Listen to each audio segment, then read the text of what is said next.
আসসালামু আলাইকুম রহমতুল্লাহি ওয়া বারাকাতুহু। আউযু বিল্লাহি মিনাশ শাইতানির রাজিম। বিসমিল্লাহির রহমানির রহিম। কুল হাল ইস্তাবিল্লাযীনা ইয়ালামুনা ওয়াল্লাযীনা লা ইয়ালামুন ইন্নামা ইয়াতাযাক্কারু উলুল আলবাব। সাদাকাল্লাহুল আযীম। সম্মানিত সুধী, সম্মানিত ভিউয়ার্স, ওলামা একরাম, সুধীজন, বাংলা ইংরেজি শিক্ষিত ডাক্তার, ইঞ্জিনিয়ার, প্রফেসর এবং যারা চাকরিজীবী বন্ধু, স্কুল, কলেজ, ইউনিভার্সিটি, মাদ্রাসার ছাত্র বৃন্দ যারা আমার সম্মুখে আছেন, আমার বক্তব্য, কথা, আলাপ আলোচনা শুনতেছেন, সংক্ষিপ্ত কিছু আলাপ আলোচনা আমি আপনাদের সম্মুখে পেশ করব। আমার ছোট্ট একটা পরিচয় আছে। আমি ক্ষুদ্র নগণ্য মানুষ। মানিকগঞ্জ আমার বাড়ি, পেশাব মানিকগঞ্জ। এই নামে পরিচিত। আমার নাম মোহাম্মদ মঞ্জুর হোসেন সিদ্দিকী।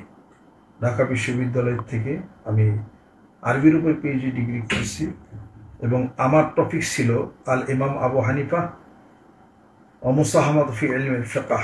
ইমাম আবু হানিফা ফিকহ শাস্ত্রে তার অবদান, এই টপিক্সের উপরে আমার থিসিস। আমি সারা বাংলাদেশের বিভিন্ন জায়গাতে, বিভিন্ন জেলাতে আমি যেয়ে থাকি। বিভিন্ন জেলার আঞ্চলিক ভাষা, আলাপ আলোচনা, খাওয়া, খাদ্য, কৃষ্টি, কালচার, সিভিলাইজেশন তথা সারা বাংলাদেশে মোটামুটি সম্পূর্ণ ধারণা না থাকলেও কিছু ধারণা আমার আছে। আমি যে আয়াত শরীফটা আপনাদের নিকটে সম্মুখে আমি পেশ করেছি কোরআনুল কারীম থেকে, আল্লাহ পাক বলেন, কুল হাল ইস্তাবিল্লাযীনা ইয়ালামুনা ওয়াল্লাযীনা লা ইয়ালামুন ইন্নামা ইয়াতাযাক্কারু উলুল আলবাব। ও নবী বন্ধু, আপনি বলে দিন, যারা জ্ঞান রাখে, যারা ইলমের চর্চা করে আর যারা জ্ঞান রাখে না, তারা কি সমান হতে পারে? জ্ঞানের চর্চা করি না আমরা। জ্ঞান বলতে আমরা কি বুঝি? জ্ঞান বলতে আমরা কি বুঝি? নলেজ, উইজডম, এক্সপিরিয়েন্স, যা কিছু বলেন, এডুকেশন, বিভিন্ন কথার আলাপ আলোচনা, শাব্দিক অর্থের বিভিন্নতা আছে। তবে আমরা সামগ্রিকভাবে বলতে পারি যে কেউ কাউকে জ্ঞানী ব্যক্তি বলে, অর্থাৎ তিনি অনেক উচ্চশিক্ষিত। উচ্চশিক্ষিত হলে একটি মানুষ জ্ঞানী হবে এমনটি নাও হতে পারে। আজকালকার গ্রাম বাংলায় এমন মানুষ দেখা যায় যে ম্যাট্রিক পাস করে নাই, ক্লাস 9 পাস, 10 পাস করেছে, কিন্তু তার জ্ঞান, বুদ্ধি, প্রজ্ঞামত্তা তার অনেক বেশি। আমাদের দেশের রবি ঠাকুরের কথা বলেন, আমাদের দেশের জাতীয় কবি নজরুল ইসলাম সাহেবের কথা বলেন, ওনারা অনেক বড় শিক্ষিত ছিলেন এমনটি নয়। তবে তার জ্ঞান, বুদ্ধি, প্রজ্ঞা, মত্তা, দর্শনের আলাপ আলোচনা সব কিছু মিলিয়েই যেন তারা অত্যন্ত উচ্চমানের একজন ভদ্র, সভ্য এবং একজন দর্শনের অনেক কিছুই তাদের মধ্যে পাওয়া যায়। আমি হিন্দু মুসলমান কোনো ভেদাভেদ আমি সেটা করতেছি না। তবে জ্ঞানরাজ্যে, সাহিত্যের ক্ষেত্রে তাদের যথেষ্ট অবদান। দুই কবির রয়ে গেছে। তুলনামূলক অনেক আলাপ আলোচনা আছে, সেটা হলো পরের কথা। তবে আমরা তো বলতে পারি যে তাদের লেখা, তাদের লেখনী, তাদের দর্শন, স্কুল, কলেজ, ইউনিভার্সিটি, বিশ্ববিদ্যালয়, সেগুলা ছাত্ররা পড়ে, রিসার্চ করে, সেটার উপরে থিসিস করে তারা পিএইচডি ডিগ্রি তারা করতেছে, এটা তো সত্য। তবে তারা শিক্ষা দীক্ষায় অনেক না হলেও তাদের লেখায় অনেক মানুষ শিক্ষিত হচ্ছে। তাহলে বোঝা গেল কি, জ্ঞান আসার যে ধারাগুলি, জ্ঞান আসার যে ধারা, এখন থেকে বহু বছর আগে তখন কোনো স্কুল, কলেজ, ইউনিভার্সিটি কিছুই ছিল না। তখন কি মানুষ জ্ঞানী ছিল না? তখন কি আমার শিক্ষা করা নাই? এবং বুখারী রহমতুল্লাহ আলাইহি, এবং আবু ইসা তিরমিজি রহমতুল্লাহ আলাইহি, আবুল কাসিম জার রহমতুল্লাহ আলাইহি, আল্লামা ইবনে হাজার আসকালানী রহমতুল্লাহ আলাইহি, ওনারা কোন ইউনিভার্সিটি, কোন বিশ্ববিদ্যালয়ের ছাত্র ওনারা ছিলেন? আল কিন্দি, আল ফারাবি, ইবনে সিনা, জাবের ইবনে হাইয়ান, ওনারা কোন ইউনিভার্সিটি, কোন বিশ্ববিদ্যালয়ের ছাত্র ওনারা ছিলেন?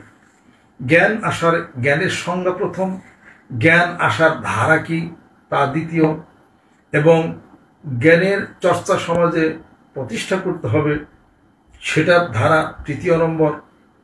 এইভাবে করে আমরা আলাপ আলোচনা করতে পারি যে আসলে প্রকৃতপক্ষে জ্ঞানী কোন ব্যক্তি, শিক্ষিত কোন ব্যক্তি। আমাদের দেশের যে শিক্ষা আমরা করি, ছেলে সন্তানরা যারা করে, শিক্ষা দুই প্রকার। একটা হলো কুশিক্ষা, আর একটা হলো সুশিক্ষা। কুশিক্ষা আবার আরেকটা আছে শিক্ষিত মূর্খ, অর্থাৎ যেই শিক্ষা ওই লোকটাকে কিছুই দেয় নাই, যে ডিগ্রি ওই লোকটাকে কিছুই দেয় নাই, ডিগ্রি নেওয়ার পরও সে মূর্খ হইতে পারে। মূর্খ ওই ব্যক্তি যে বড় ডিগ্রি নেয় তাকে মূর্খ বলা হয় না। মূর্খ সেই ব্যক্তি যে তার আপন সঠিক পদক্ষেপটি তিনি দিতে পারেন না, তিনি হলো মূর্খ ব্যক্তি, যে তার নিজের অবস্থান জ্ঞান নাই এবং অবস্থান জ্ঞান বিবর্জিত এমন কাজ করে যে কাজটা পশুতে করে, অতএব সেই লোকটা মূর্খ বলে আপনি আমি বলতে পারি। অতএব যিনি ম্যাট্রিক পাস তিনি যে মূর্খ তা না, যিনি ইনো পাস তিনি যে অনেক বড় জ্ঞানী এমনটিও নয়। তাহলে পরে জ্ঞানের ধারা পরিক্রমা এবং শিক্ষা দীক্ষা সব কিছু কিসের উপর নির্ভর করে এটা আমাকে বুঝতে হবে। আজকে দেখা যায় যে স্কুলের ছাত্র, কলেজের ছাত্র, ইউনিভার্সিটির ছাত্র মনের কি দুঃখ, মনের কি কষ্ট হয়েছে, আত্মহত্যা করলো, কাউকে খুন করলো, এমনটি কি হয় না? তাহলে যিনি আত্মহত্যা করলেন উনি কোন জ্ঞানের মানুষ হইতে পারেন? যে মা বোনটা বিএমএ পাশ করছে নিজেও মারা গেল, বুকের বাচ্চাটা তাকেও সে মারলো, তাহলে নিজেও মরলো, আত্মহত্যা করলো, আর একটাকে খুন করলো, এটা কেমন ধরনের জ্ঞানের কথা? এই জ্ঞানের বিকাশ, জ্ঞান আসে কোন জায়গার থেকে, জ্ঞান আসবে কেমনে, জ্ঞানের আসল জায়গা কোন জায়গা থেকে, এটা তো কোনোদিন আমি তো এটা ভাবি নাই। এই জন্য আল্লাহ পাক বলেন, হে নবী বন্ধু বলে দিন, যারা জ্ঞানের চর্চা করে, যারা ইলমের চর্চা করে, জ্ঞান রাখে, ইলম রাখে, আর যারা জ্ঞানের চর্চা করে না, জ্ঞান রাখে না, ইলমের চর্চা করে না, তারা কি সমান হতে পারে? জ্ঞান আসার রাস্তা আগে আমাকে জানতে হবে। জ্ঞান কিসে? যদি মনে করি সায়েন্স বড় জ্ঞান, তাহলে সায়েন্সের এমন অনেক থিওরি মিথ্যা প্রমাণিত হয়েছে। দর্শনেরও অনেক জ্ঞান, এমন দর্শন হচ্ছে সে দর্শনের আজ কোনো অস্তিত্বই পাওয়া যাচ্ছে না। অঙ্কই যদি বিরাট জ্ঞান হয়ে থাকে, তাহলে পরে অঙ্ক কষার পরে মেলায় অঙ্ক তো ভুল হয়ে গেছে, এমনটি তো হইতে পারে। The earth moves around the sun, the sun moves around the earth, এটা তো আগে ছিল, একটা আসছে আবার আরেকটা হচ্ছে। কয়েকটা ব্ল্যাক হোলের কথা ছিল অনন্ত শূন্যতার মধ্যে। ইসলাম বলেছে বিমাওয়াকে নুজুম, অসংখ্য ব্ল্যাক হোল, অসংখ্য তারকা সমূহ, পতিত হওয়ার স্থান সমূহ, তার মানে তারকাগুলি যেখানে চলে যাবে পতিত হবে, এগুলি কিন্তু আবিষ্কার হয়েছে ব্ল্যাক হোল। দেখা যায় অসংখ্য ব্ল্যাক হোল। মৌলিক পদার্থ ছিল 4টা, আপ, আতস, খাক, বাত, আগুন, মাটি, পানি, বাতাস। এখন কতগুলো হয়েছে? তাহলে দেখা গেল যে ব্ল্যাক হোল 1টা 2টা না, অসংখ্য ব্ল্যাক হোল। সূর্য পৃথিবীর চতুর্দিকে প্রদক্ষিণ করে, পরে দেখা গেল যে না, পৃথিবী স্থির, সূর্য ঘুরে, সূর্য স্থির, পৃথিবী ঘুরে, দুটোই হয়ে গেল, ভুল থিওরি হয়ে গেল।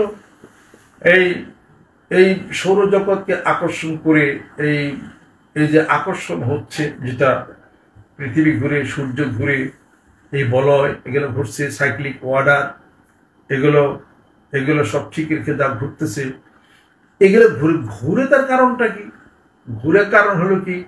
বিজ্ঞানী নিউটন বললেন ঘুরে এগুলো হলো সূর্যের আকর্ষণের কারণের জন্যে সাইক্লিক অর্ডারটা ঠিক রেখে এগুলো ঘুরে। বিজ্ঞান আইনস্টাইন বললেন যে না, কথা ঠিক না, এগুলো নিজেদের সুবিধার কারণের জন্যই ঘুরে।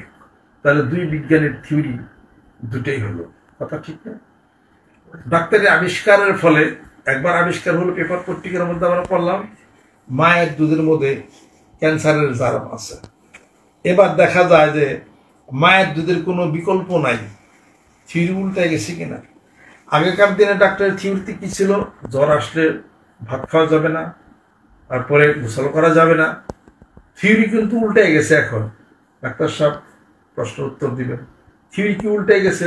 এখন আপনারাই বলেন যে জ্বরের মধ্যে সবকিছু খাওয়া যায়, ইভেন কি গোসল করলে আরো ভালো, গোসল করা যায়, পান্তা ভাত খাওয়া যায়, ভাত খাওয়া যায়।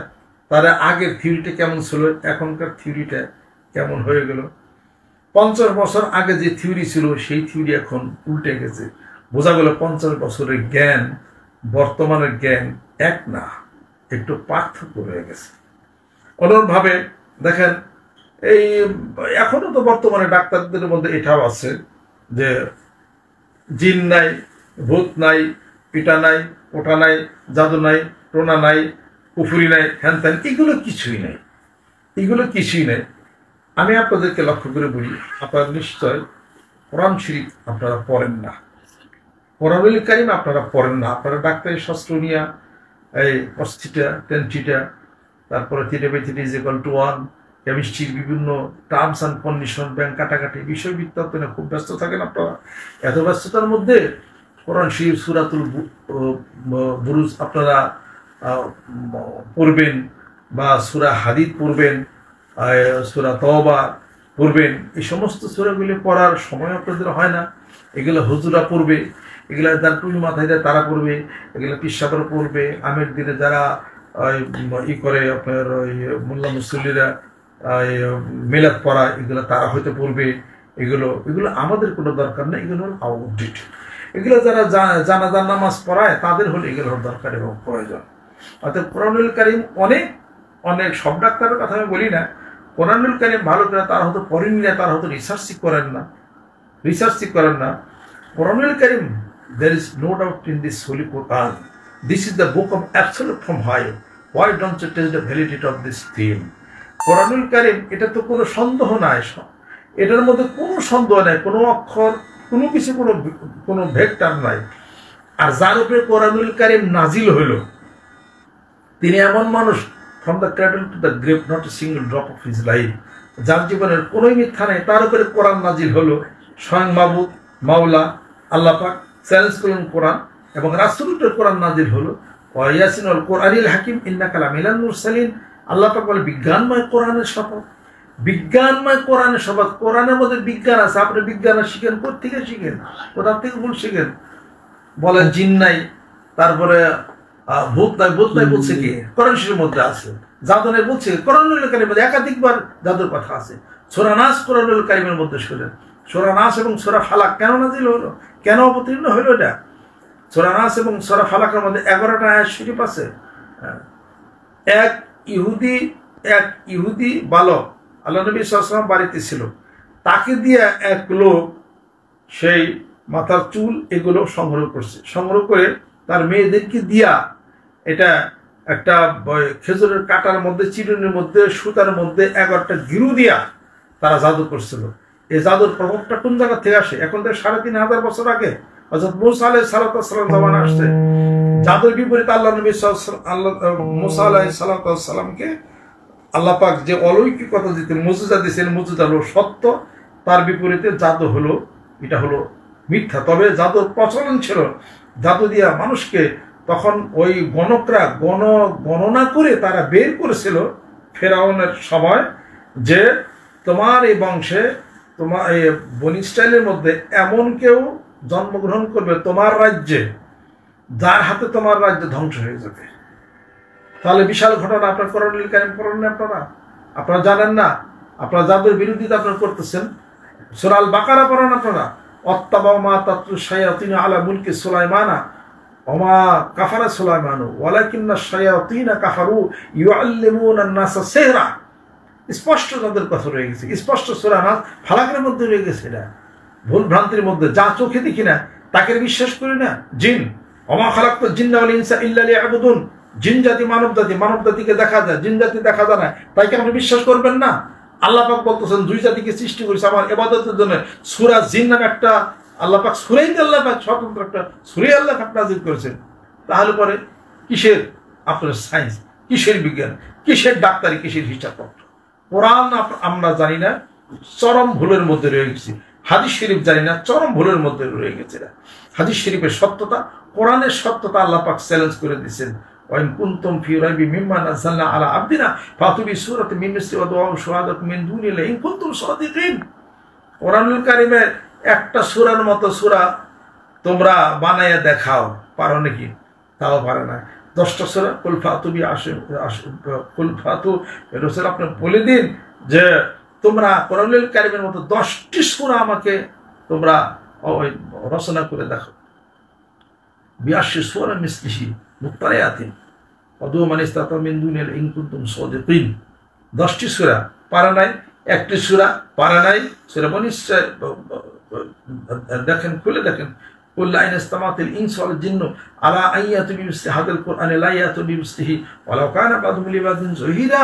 ও নবী বন্ধু, আপনি বলে দিন সমস্ত জিন সম্প্রদায়, জিন এবং মানব জাতিকে বলে দিন যে তারা একত্রিত হয়ে মানব জাতি জিন জাতিকে সাহায্য করবে, আর জিন জাতি মানব জাতিকে সাহায্য করবে। আমার কোরআনুল কারীমের মতো আরেকটি কোরআন আনয়ন করতে পারে কিনা, তাও পারবে না। তাহলে এর চেয়ে বড় চ্যালেঞ্জ আর কি হতে পারে? অর্থাৎ কোরআনুল কারীমে যা আছে তা বিশ্বাস করেন। এই বিশ্বাস করবেন না আপনাদের যুগ পরম্পরায়, কিছু কিছু ডাক্তারের কথা বলি, সবার কথা বলি না, যুগ পরম্পরায় তারা অনেক বড় শিক্ষিত হবে, অনেক বড় উঁচা লম্বা হবে, আর তার ছেলে সন্তানকে শেখাবে আরে মোল্লারা কি বলে জিন, মোল্লারা কি বলে জাদু, এগুলো কোনো কিছু নাই, এগুলো ভুয়া থিওরি। কোরআন পড়েন, কোরআন সব হাদিস শরীফ পড়েন। If you teach your children the 3 arts of reading and arithmetic, then you leave the 4th art of religion, then you will get the 5th art of rascality. Do you know? এগুলি হলো কথা। আসেন আজকাল আমাদের শিক্ষা ব্যবস্থার হিসাবপত্র আপনি কি করেন? আমি তো ফিলোসফিতে ফার্স্ট, ওতে আপনি জ্ঞান রাজ্যে সব শিখছেন। আপনি কি? আমি তো ইকোনমিক্সে ভালো রেজাল্ট করছি। আপনার অনেক শিক্ষা জাতির মেরুদণ্ড, তাই না? Education is the backbone of the nation. কথা ঠিকই। আপনি ইকোনমিক্স অনার্স পাশ করার পর অনেক বড় শিক্ষিত হয়েছেন, আপনি জাতির মেরুদণ্ড কি করে হইলেন? আর আমি আরবিতে পড়ে অনেক বড় হয়েছি, আমি জাতির মেরুদণ্ড কি হয়েছি? আমার দলিল আছে কোরআনুল কারীম, আমার দলিল আছে হাদিস শরীফ, আমার কোরআনুল কারীম পড়ি, রিসার্চ করি, হাদিস শরীফ পড়ি, রিসার্চ করি। আপনি যা করেন, আপনারা রিসার্চ করেন, ও আজকে ভুল কালকে আবার ঠিক, ওটার কোনো ন্যাঞ্জা মাথা নাই। তবে দরকার এবং প্রয়োজন আসে, সাথীকে দরকার নাই। বঙ্কিমের সাহিত্য তাকে জ্ঞান বুদ্ধি প্রকৃত মতে কে দিচ্ছেন? মহান মাবুদ দিচ্ছেন। তার ওই জ্ঞান দিয়ে সে তালাশ করবে, মহান চেষ্টা করবে। রবি ঠাকুরের মাথায় ব্রেন, এই হিসাবপত্র, এত লেখা, এত কিছু বিশাল সাহিত্যের ভান্ডার কে দিচ্ছেন? মহান মাবুদ আল্লাহ পাক দিচ্ছেন। কাজী নজরুল ইসলামের কে দিচ্ছেন? আল্লাহ দিচ্ছেন। আপনি ইকোনমিক্স জানার জ্ঞান বুদ্ধি কে দিচ্ছেন? আল্লাহ পাক দিচ্ছেন। পলিটিক্যাল সায়েন্স কে দিচ্ছেন? আল্লাহ দিচ্ছেন। বাংলা কে দিচ্ছেন? এই জ্ঞান কে দিচ্ছেন? আল্লাহ পাক দিচ্ছেন। সবই আল্লাহ দিচ্ছেন। ওই আল্লাহর কোরআনের কারীম সামনে আছে নাকি? হাদিসের সামনে কি আছে নাকি? আমরা কথা বলি কোরআনুল কারীম সামনে নেই, এই জন্য শক্তি আমাদের বেশি, শক্তি আমাদের বেশি। আমাদের মঞ্চের টেবিলে কোরআনুল কারীম থাকে, আমাদের মঞ্চের টেবিলে হাদিস শরীফ থাকে। হাদিস শরীফ কোরআন শরীফ বাদ দান পৃথিবীর সব আপডেটেড, কোরআনের 3 পয়সার কোনো দাম নাই। এটা দাম এই জন্য নাই, মৃত্যুর পরে 3টা প্রশ্ন করা হয়, মার রব্বুকা ওমা দীনুকা আমার নাবিয়ুকা। মুখস্থ করে দেন এটা, তোমার রবকে, তোমার অমাদিনতা, তোমার দিন কি, আর তোমার নবীকে, 3টা প্রশ্ন করতেই হবে। যতই আপনি আরবি মুখস্থ করেন, যত আপনি ফার্সি পড়েন, যত আপনি ইকোনমিক্স পড়েন, যত আপনি ম্যাথ এডুকেশন পড়েন, জার্নালিজম পড়েন, যত ডাক্তারি পড়েন, হোমিওপ্যাথি পড়েন, যাই কিছু পড়েন, প্রশ্ন কিন্তু 3টা মুখস্থ করতে হবে। প্রশ্ন হলো কি? জ্ঞান দিয়া, বুদ্ধি বিবেচনা দিয়া এই প্রশ্ন মুখস্থ কোনোদিন চলবে না, এটা চলবে না। আপনার আমার ভিতরে আর একটা জ্ঞানের পাহাড় দেওয়া ছিল, সেটার নাম হল কল্প, সেটার নাম হল কল্প। এই কল্প সম্পর্কে তো মানুষ জানেই না, ছাত্ররা বুঝি না। ঘরের মধ্যে ছেলে সন্তানের হ্যান্ড জিজ্ঞেস করে যে what do understand by the name of kalpa? হ্যাঁ বাফি, ড্যাডি তুমি এটা কি বললে? কলপ কি? কল্প কি আবার? জানিস না কোরআনুল কারীমের মধ্যে কয় সি সি সি, এগুলো তো মোল্লারা পড়বে, মোল্লারা পড়বে। তোমার মরার সময়, জানাজার সময় মোল্লারাদের জানাজা দিও না। তোমার যে টিচার কইছে না কলপ কি, তারা দিয়ে জানাজা দিও, তুমি তারা দিয়ে কাফন পড়াইও। আর তোমার যে সন্তান হবো না, নাম রেখো না, নাম ওই যে খ্রিস্টাঙ্গ নাম তুমি রাখো, এরকম মজা হইব তোমার। এটা তোমার গোসলের ঠেকা নেই তোমার। এটা গোসল কেন দিচ্ছ? আল্লাহর বিশ্বাস করে দেখা। কাফন কেন পড়াইতেছ? আল্লাহর বিশ্বাস করো দেখে। যে আল্লাহর বিশ্বাস করো, যে আল্লাহর বিশ্বাস করে কলমা পড়েছ, কলমা পড়ো নাই তুমি? এটা দুজন কলমা পড়ো নাই? মহারানা বান্ধনে মহারানা মানছ কেন? কলমা পড়ছো কেন? অতএব মৃত্যুর পরে 3টা প্রশ্ন উত্তর তোমাকে দিতে হবে। প্রশ্ন, এত পড়া পড়েছি, বাংলা ইংরেজি বহু আমার মুখস্থ, বহু আমার মনে আছে। হ্যাঁ, অনেক মনে আছে তোমার, না? তুমি কি জানো না যে তোমার ব্রেন দিয়ে মনে মুখস্থ করলে হবে না, তোমার অন্তর, তোমার হৃদয়, তোমার কলব দিয়া, তোমার ইমান দিয়া এই 3টা প্রশ্ন উত্তর তোমাকে মুখস্থ করতে হবে।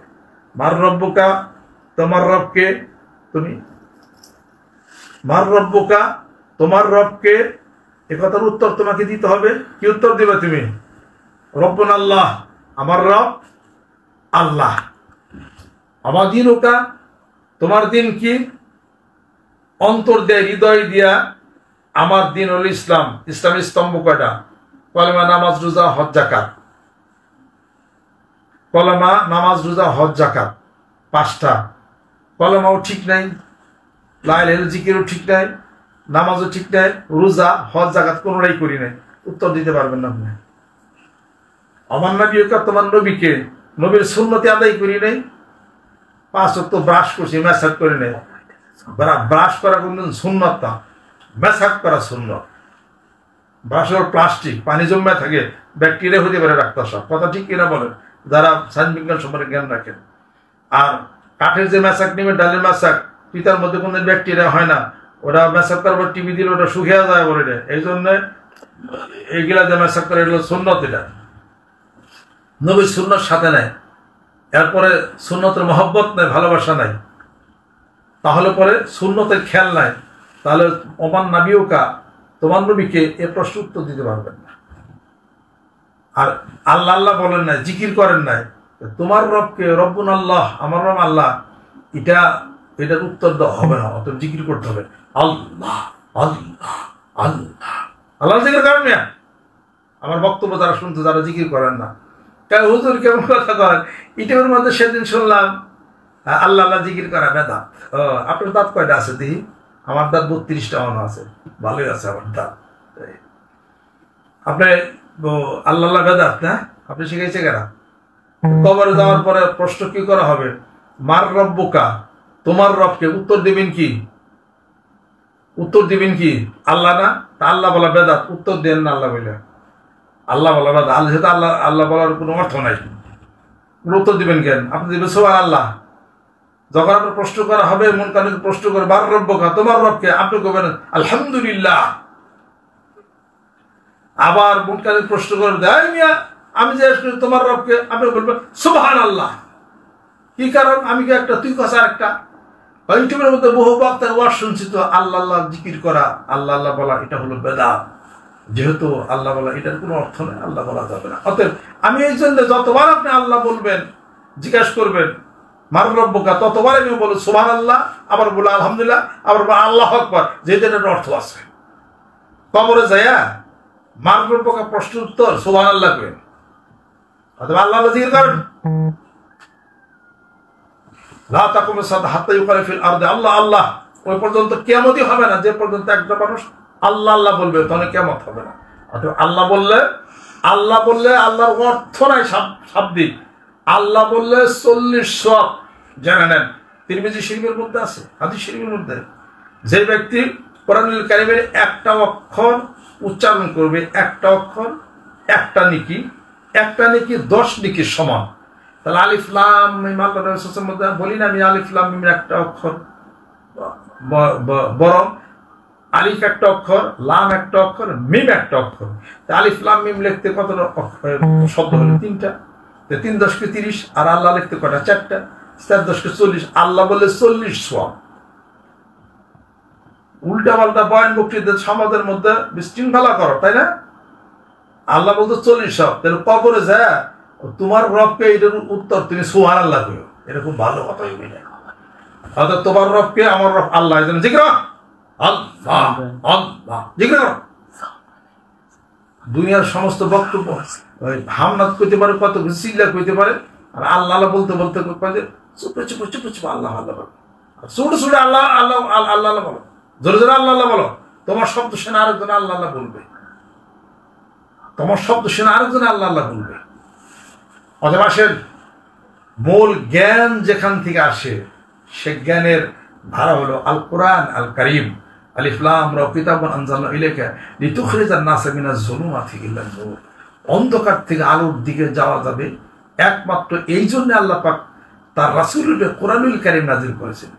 আপনাদের সংসারে কোরআনুল কারীম যে সংসারে কোরআনুল কারীম তেলাওয়াত করা হয় না, যে ঘরে কোরআন তেলাওয়াত করা হয় না, যে ঘরে জিকির করা হয় না, আর যে ঘরে নামাজ নাই ও ঘরে কোনো শান্তি নাই।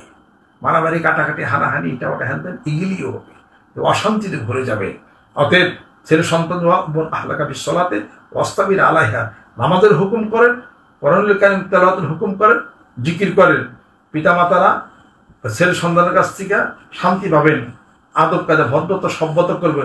তাছাড়া বুড়া বয়সে ওই ছেলে পেলে হাতে অনেক পিতামাতার মুখটাও খায়।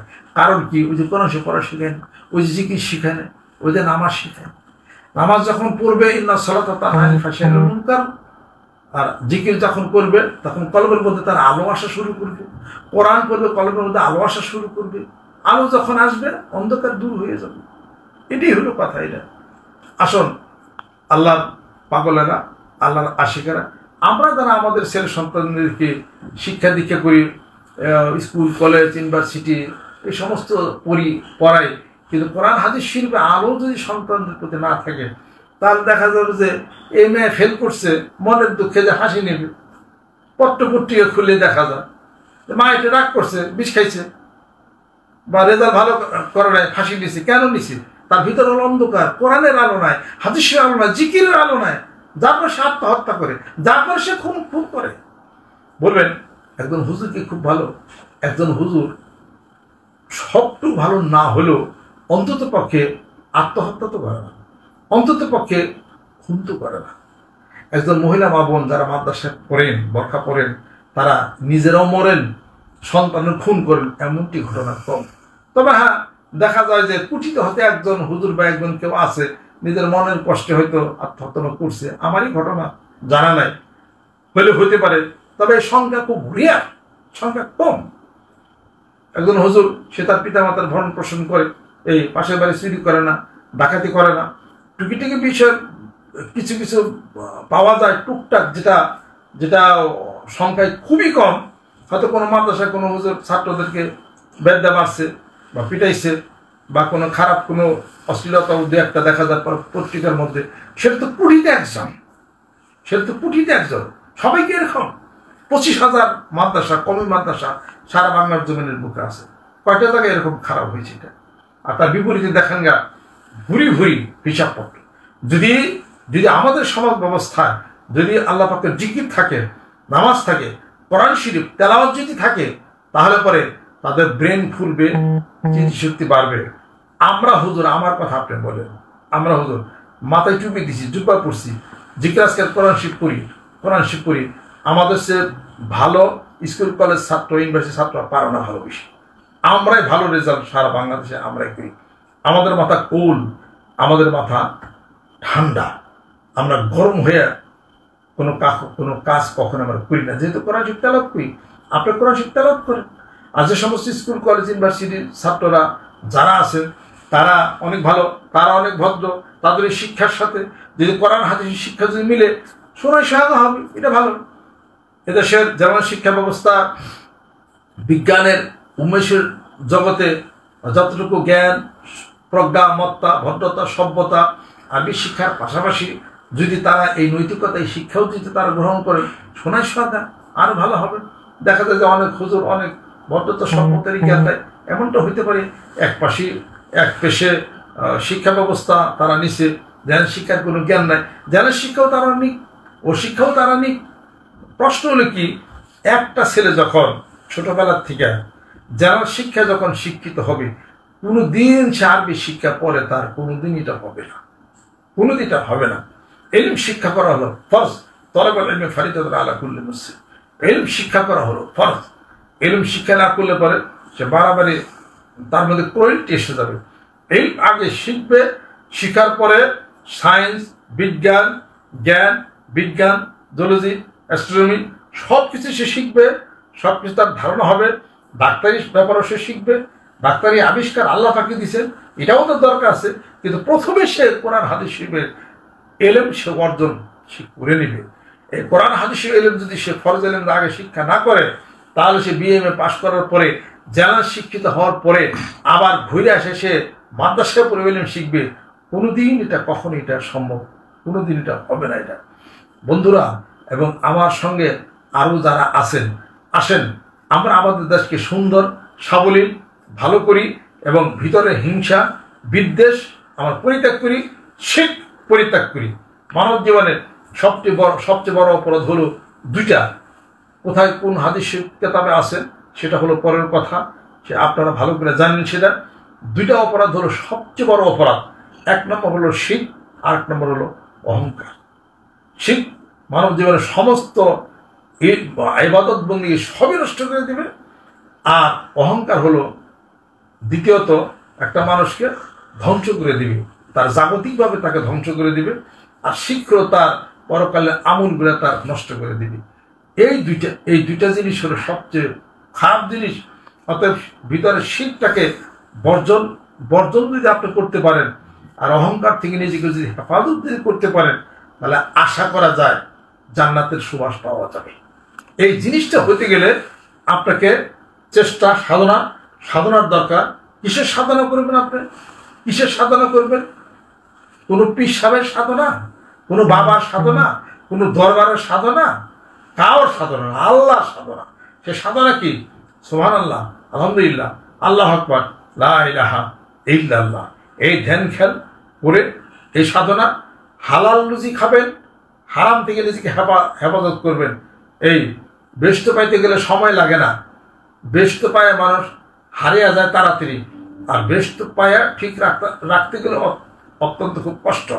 শিরকের গুনাহ থেকে আল্লাহ পাক যেন হেফাজত করেন, আর ভিতরে অহংকার যেন আল্লাহ পাক দূর করেন। কর্মী জেনে হয় প্রত্যেকটা বাঙালি হলো আসল হলো পুরা আসর থেকে মাগরিব পর্যন্ত হলো বৈশা থেকে এই গল্প ও গুজব হ্যানত্যান করে, আর বাপের জমি যারা বিক্রি করে ওই বিদেশে বাড়িতে যায় 12 ঘন্টা কাজ করে, এটা খুব মজা লাগে। আর এখানে বাংলাদেশে এখানে ঘুরে যে ছেলেটা এখানে যদি কর্মী হইতো, বাংলাদেশে কাজ করতো, তার বিদেশে যাওয়া কখনো কোনো জিনিস লাগতো না। আর কাসিম হাবিবুল্লাহ কর্মী ব্যক্তি হলো আল্লাহ পাকের হলো বন্ধু। আপনি কাজ করেন আসরটা মাগরিব পর্যন্ত, কেন আপনি ঘুরেন? গরিব হয়ে যাবেন আপনি। আসরটা মাগরিব পর্যন্ত ঘুরবেন না, কাজ করবেন, কাজকে ফাঁকি দিবেন না। যাদের সাথে আমার মহব্বত এবং ভালোবাসা, বিভিন্ন জেলার মুরিদান যারা আমার বক্তব্য যারা শুনতেছেন, মেহেরবানি করে তারা আমার কথাকে ফলো করেন। অতিরিক্ত জিনিসপত্র কিনবেন, এটা ওটা হ্যান দেন, একটা আছে আবার আরেকটা কিনবেন। এই অপচয় এটা কোন ধরনের হিসাবপত্র? এটা দানের হাত বড় রাখবেন, বাঁচবেন বেশি দিন। কিপটামি করলে কিপন মানুষ দুনিয়া আখেরাতে দুই জায়গায় ধিকৃত মানুষ হয়ে যায়। যে দানের হাত বড় রাখে, আল্লাহ পাক তাকে আরো বাড়াই দিবেন, রিজিক বাড়াই দিবেন, এবং তার হায়াত বেড়ে যাবে, বিপদ তার মুক্তি হয়ে যাবে। আর যে অহংকার করবে না, লা তামশি ফিল আরদি মারাহা ইন্নাকা লান তাখরিকাল আরদা ওয়া লান তাবলুকাল জিবালা তুলা। সূরা বনী ইসরাঈলের মধ্যে আল্লাহ বলেন, আবার সূরা লুকমানের মধ্যে আল্লাহ পাক ঘোষণা করেন। অর্থাৎ অহংকার রাখা যাবে না। মানির মধ্যে টক টক টক টক করে জুতা পাই দেয়, শব্দ হচ্ছে কেন? শব্দ কেন হয়? সূরা নূর পড়েন, সূরা লুকমান তেলাওয়াত করেন। কোরআন না পড়লে তার জ্ঞানের বিস্তৃতি কখনোই ঘটতে পারে না। এটা কোরআন মানুষকে শেখাচ্ছে ভদ্রতা এবং সভ্যতা। যেই সংসারে এবং যেই দেশে কোরআনের চর্চা নাই, সেই দেশ হলো অভদ্রতার মধ্যে, এটা হলো ঢুকে দেবে। অতএব নেতাকর্মী আরো যারা আছেন, মন্ত্রী মিনিস্টার যারা আছেন, বড় বড় বক্তব্য দেন দেশকে ভালো করার জন্য, এলাকার ভালো করার জন্য, আউযুবিল্লাহি বিসমিল্লাহ কেন পড়েন না? আউযুবিল্লাহি বিসমিল্লাহ পড়বেন না, দম্পনি দেয়, লেস কাটা হয়ে যাবে। আপনার বক্তব্য কোনো বরকত কখনো হবে না। যতই মন্ত্রী হন, যতই মিনিস্টার হন, যতই উপরের অফিসার যাই কিছু হন, বক্তব্য দিবেন এলাকার মানুষকে ভালো করার জন্য, দেশের ভালো করার জন্য। আউযুবিল্লাহি বিসমিল্লাহ কেন পড়তেছেন না? কোরআন কেন পড়েন না? কোরআন সামনে নেন, কোরআন শরীফ সামনে নেন, হাদিস শরীফ সামনে নেন। আমরা কোরআন সকাল বিকাল তেলাওয়াত করি যে আমার অমুক, আমি যাকে মানি, তিনি সকাল বিকাল কোরআন শরীফ তেলাওয়াত করেন। সকাল বেলা কোরআন শরীফ তেলাওয়াত করে এক জিনিস, কোরআন মানা আলাদা এক জিনিস। বিমা তাকুলুনা মা লা তাফআলুন কাবুরা মাকতান ইনদাল্লাহি আন তাকুলু মা লা তাফআলুন। কোরআন মানা এক জিনিস, কোরআন তেলাওয়াত করা আলাদা এক জিনিস। হাদিস শরীফ পড়া এক জিনিস, আর হাদিস শরীফ নিজের জীবনে বাস্তব রূপ দেওয়া আলাদা এক জিনিস। বাংলাদেশের প্রত্যেকটা নেতাকে সবাই নিজে আমল করবেন, সেটাও বলবেন। প্রত্যেকটা নেতা করে, প্রত্যেকটা এমপি মিনিস্টার যেখানে যেখানে আছেন, সব জায়গার মধ্যে খারিয়ে বক্তব্য দিবেন, আউযু বিল্লাহি মিনাশ শাইতানির রাজিম বিসমিল্লাহির রহমানির রহিম। এটা কি বিএনপি? এটা কি জামাত শিবিরের? এটা কি ঐক্য জোটের? এটা কি মানিকগঞ্জের পীর সাহেবের? এটা আল্লাহর কথা। এটা আউযু বিল্লাহি বিসমিল্লাহ কেন পড়েন না? আউযু বিল্লাহি বিসমিল্লাহ বলবেন, দেশ উন্নয়নের কথা, এলাকার উন্নয়নের কথা বলবেন, উন্নয়নের কথা বলবেন। আর আপনাদের যে কর্মী যারা আছে নামাজ পড়তে বলবেন। নামাজ পড়তে বলে কেন বলেন না? এটা যে তোমরা আমার কর্মী যারা আছো তারা নামাজ পড়ো, তারা জিকির করো, তারা সকালবেলা কোরআন শিব পড়ো, এটা বলেন না কেন? এটা বলবে জামাত ইসলাম, তাই না? এটা বলবে হলো ঐক্যজোট, তাই না? এটা বলবে চরমনার পীর সাহেব, এটা বলবে মানিকগঞ্জের পীর সাহেব। মানিকগঞ্জের পীর সাহেবের নামাজ না, মানিকগঞ্জের পীর সাহেবের সুবহানাল্লাহ না, কোনো দরবারের না। এটা মুসলমানের। এটা আপনি বলতে ভয় কিসের? এটা আপনি কাকে ভয় পান? এটা অতএব আপনি নেতৃত্ব দিতেছেন, আপনি একজন মন্ত্রী মিনিস্টার, আপনার আন্ডারে হাজারো লক্ষ কর্মীরা আছে। আপনি বললে তো শুনবে, আমি বললে তো শুনবে না। এটা আজকে প্রধানমন্ত্রী যদি বলে 7টার থেকে দোকান বন্ধ, হবে না দোকান বন্ধ? 8টা থেকে দোকান বন্ধ, হবে না দোকান বন্ধ? যে জমির দাম আমরা মানিকগঞ্জে কিনছি 50,000 ডিসিমল, এখন প্রধানমন্ত্রী সেগুলা 3.5 লাখ টাকা করে দিছে। আমরা তাই করি, সেটা যেটা বলে সেটাই আমরা শুনি। এটা এখন কি ইলিশ মাছ পান্তা ভাতের এত সিস্টেম আছে? প্রধানমন্ত্রী একবার একটু নিষেধ করছে, এখানে ইলিশ মাছ পান্তা ভাত আমরা খাই না। প্রধানমন্ত্রী যেটা বলবে, মন্ত্রী পরিষদ যেটা বলবে, তার নেতা করবে, আমরা জনগণ সেটাই আমরা মানবো। প্রধানমন্ত্রী বলছে না যে তোমরা 1 ইঞ্চি জায়গা তোমরা খালি রেখো না। মানিকগঞ্জ পীর সাহেব আসেন, আমার 1 ইঞ্চি জায়গাও খালি পাবেন না কোনো সময়। আমার ছোট্ট একটা ডহা পুকুর হইলে পড়ো, সেটাও আমি মাছের চাষ করি, আবাদ করি, এবং আমি গরু ছাগল পালি। আমি দেশের শোনা হওয়ার চেষ্টা করতেছি।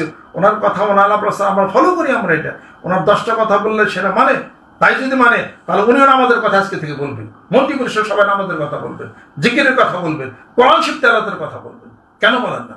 মুহাম্মদ সাল্লাল্লাহু আলাইহি সাল্লামের মদিনা শরীফে তার মাজার জিয়ারত করার জন্য যে যায়, তার আদর্শ এই সমাজে একটা টাকার প্রতিফলন ঘটালে তিনি বিশ্ব নবী সাল্লাল্লাহু আলাইহি সাল্লাম, তার সে বড় নেতা আর তো কেউ নাই। তা তার নেতৃত্বের কথা আপনারা কেন বলেন না? ঘটনাটা কি দেয়? ব্যাপারটা কি দেয়?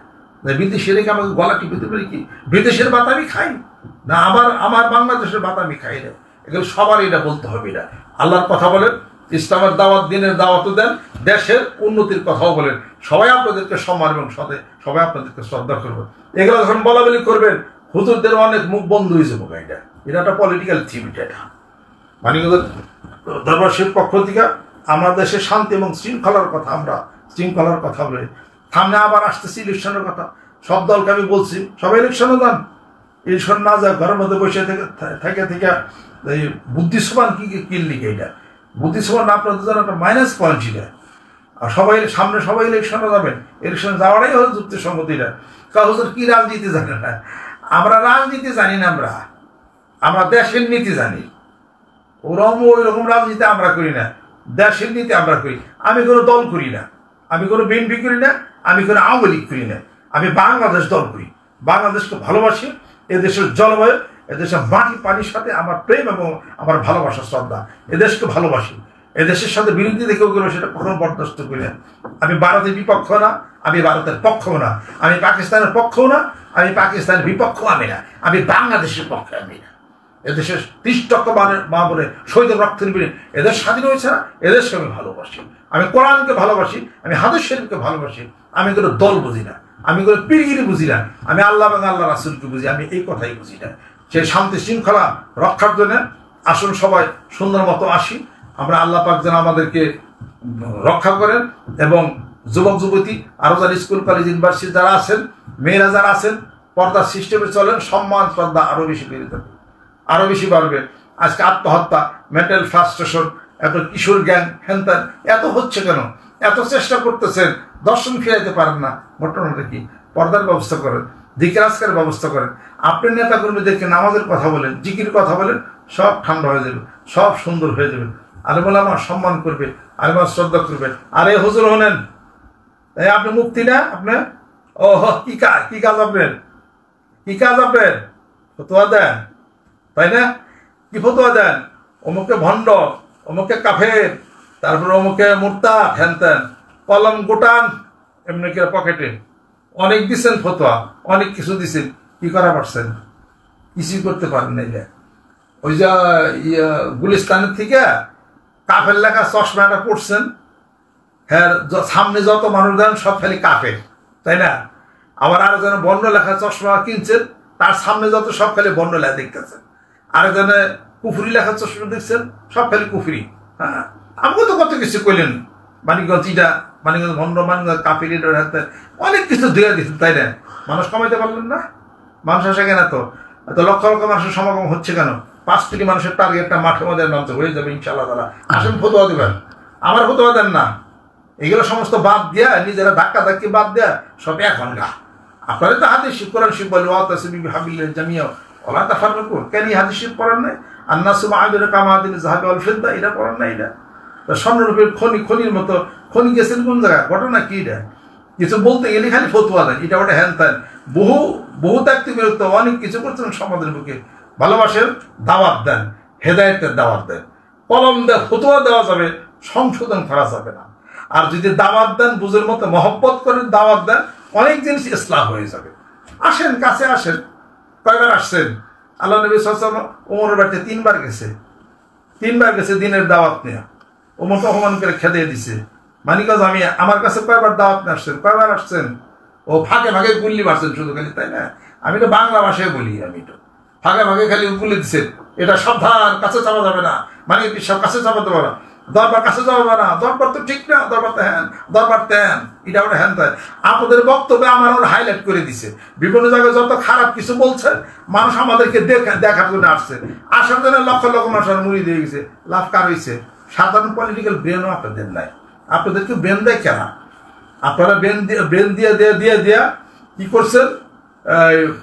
দাখিলের মান, ম্যাট্রিকের মান, আলেমের মান, ইন্টারের মান, ফাজলের মান, বিয়ের মান, এতগুলো মান নিচ্ছেন, তাই না? হাসি আসে মুখে। এতগুলো মান নিয়ে কি করছেন? ইউনিভার্সিটিতে আপনাদের মানে সমকক্ষতা, মর্যাদা চাইছেন। সরকার মর্যাদা দিছে, সরকারের মর্যাদা দিকে সরকারের কি দোষ? আপনারা সরাবানিও বাঁকা, সাদাখানিও 19 টাকা, এদিকেও মাইরাও জিতেন, ফেন্দাও জিতেন। সরকার আপনাকে নাকি সম্মান দেয় না, চাইছেন, সরকার ঠেলে পেলে এখন দিছে। দেওয়ার পরে এখন সরকার যেহেতু মান দিবে, বাংলা ইংরেজির মধ্যে, আরবির মধ্যে বাংলাদেশ ঢুকাইতে হবে না, তার গভর্নমেন্টের অঙ্ক ঢুকাইছে, সায়েন্স ঢুকাইছে, সব কিছু ঢুকাইছে। আপনার না মৌলানা হয়েছেন, না সে জানাল শিক্ষিত হয়েছে, দুইটা মিলে জগা খুঁজে মাঝখানে একটা হয়েছে নাকি। মানে পূজার পু নিছেন, নামাজের মাছ দিচ্ছেন, কি হয়েছে? পুমাজ হয়ে গেছে। পূজা ওকে নামাজ হইলে পরে গেল। এরপর কমিউনিস্ট হুজুররা তারা আব্দুল টাব্দুল কইরা তাদের এই পাশে মান টান তারা তারা নিছেন। হ্যাঁ, মান নেওয়ার পরে মান নেবেন এই পাশে সাবজেক্ট সব ঢুকাইতে হবে না। সরকারের ওই যে 30% মহিলা, এগুলা ঢুকাইতে হবে না। প্রত্যেকটা মাদ্রাসা মনে করে দেখেন মহিলা শিক্ষিকা গভর্নমেন্ট ঢুকাবে। যেহেতু মান চাই নিছেন, এখন সাইরে দেনা কাইন্দা বাসি, এখন ফিরে নতুন করে আন্দোলন করতে হবে। আমাকেও কমে আমরা যা আসলাম তাই থাকুক, সরকার আমাকেও এবার বাসা মান দেওয়ার দরকার না, ভিক্ষা চায় না, কুইতা ফিরাও। কথা গেলে করছেন, আপনাকে ব্রেন দিদিগুলো দেয় কারাই কিনা? এমনি ভালো আসছিলেন, এমনি হেডি ভালো আসছিল, নিজেদের সম্মানই করতেন। এখন আপনারা সরকারের সাথে মিলেন, দাবি দাওয়া করেন, হ্যান করেন। গভর্নমেন্ট আপনাদেরকে সম্মান শ্রদ্ধা, গভর্নমেন্ট আলমদেরকে সম্মান শ্রদ্ধা করে, পীর মাসাদের সম্মান শ্রদ্ধা করে, আপনাদের সম্মান শ্রদ্ধা করার জন্য গভর্নমেন্ট দিছিল। এখন আবার আপনারা যখন দেখছেন যে হাই রে গভর্নমেন্ট তারা হাত ঢুকাইছে, তা আপনারা আইন কাম করবেন এদেশে থেকে, গভর্নমেন্ট হিসাব নেব না। আপনারা কোন দেশে? বাংলাদেশের মানুষ তো বাংলা স্বীকার করেন না, পাকিস্তানি স্বীকার করেন, জামিয়া পাকিস্তান বুঝলেন কে এনে সর্বলজ্জা করে না। এই এদেশে থাকতে গেলে এদেশে হিসাবপত্র মিলিয়ে করতে হবে। আপনারাই চাইছেন, হ্যাঁ আপনারাই ফান্দা করছেন। আর আমি মানিকগঞ্জ পিসাব কিছু বলতে যাই, তাহলে বলবেন কি যে মানিকগঞ্জ পিসাব না, তাকে কাছে নেওয়া যাবে না, কাছে নেওয়া যাবে না, সেটা হলো শিরক বেদাত, শিরক বেদাত, শিরক বেদাত। লক্ষ লক্ষ মানুষ দাঁড়িয়ে রাখতেছে, মাথা চুপি দিতেছে, আপনার শিরক বেদাত হয়ে গেছে। হ্যাঁ, আপনার দাঁড়িয়ে রেখে খুব পাকা মুসলমান, তাই তো? খুব অনেক হয়ে গেছেন। হ্যাঁ, বোকাশে আপনার কাছে আছে, বোকাশে কিনে নিছেন নাকি? বোকাশে মানে মাদ্রাসায় বোকাশে আছে, ওখানেও হাদিস, ওখানে 3 শরীফ আছে। এটা কাজে সমস্ত কেদা সরাসরি বন্ধ করে দিয়া সব সুন্দর একসাথে হয়ে সেরা সম্মান শ্রদ্ধা নিয়ে দাওয়াতের কাজ করেন। ওই সমস্ত ধাক্কা ধাক্কি বাদ দিয়ে দাওয়াতের কাজ করেন। এক এক দল নিছেন। হ্যাঁ, একজন পাংখা মাছ হয়েছেন, আরেকজন মিনার মাছ হয়েছেন, একজন দাড়ি পাল্লা হয়েছেন, সব কিছু হয়েছেন। দেখলাম তো আন্দোলন আপনাদের আলাদা আলাদা আন্দোলন করতেছে। তার মানে আলাদা আলাদা আন্দোলন কইরা সরকারে হটাইয়া আপনি পাওয়া যাবেন কে, তাই না? জামাত ইসলামের উপরে আলাদা আন্দোলন করছে, মানে তারা একশো পারা যাবে না। বিএনপি আলাদা আন্দোলন করলো, এইবার তো সরকার পতন হয়ে যাবে, আমি বিএনপি সব আমি সরকার গঠন করব, সেটাই করলো আর কি। সবাই ভিন্ন ভিন্ন দিয়া আন্দোলন করে সব গভর্নমেন্টকে সব একবার গেলেন না, গতিতে গেলেন না। সব হুজুরা একসাথে মিলে একটা মার্কা দিতেন, একটা মার্কা দিয়ে একসাথে হইতেন। যত হক তরিকতপন্থী পীর মাশায়েখ আছেন, যারা কোরআন সুন্নাহর বিধান মতো তাদের, এবং আলিয়া মাদ্রাসা, কমিউনিস্ট মাদ্রাসা, হুজুরা একসাথে অনেক দাবি তো আপনারা মানাইতে পারতেন। কেন শাপলা চত্বরে 5 তারিখে 13টা দাবি না গেছিলেন, কয়টা মানাই পারছেন সরকারের? একটাও না, আধাও না। কে পারেন নাই? পারলেন না কেন? এটা আহেন আরেক শাপলা চত্বর কয় তারিখে করবেন সরকারের বিরুদ্ধে। এই সমস্ত সবাই মিলে ঠিলা এখানে বাস ছাদ দিয়া ভালো হয়ে ঠিক হইয়া, হ্যাঁ, ওই যে একটু মাথার মধ্যে পানি পানি ডাইলা মাথা ব্রেন ঠিকঠাক করে একসাথে হইয়া আলাপ আলোচনার মাধ্যমে সুন্দর করে কাজ করেন, সম্মান শ্রদ্ধা সবারই বাড়বে। আল্লাহ পাক সবাইকে যেন সুন্দর করেন, ভালো করেন, এদেশকে সুন্দর ভালো করার তৌফিক আল্লাহ পাক যেন দেন। সবাই ভালো থাকবেন, সবাই সুন্দর থাকেন। আমার পরবর্তী আলোচনা দেখার জন্য আপনাদেরকে অনুরোধ থাকবে। আসসালামু আলাইকুম রহমতুল্লাহ ওয়া বারাকাতুহু।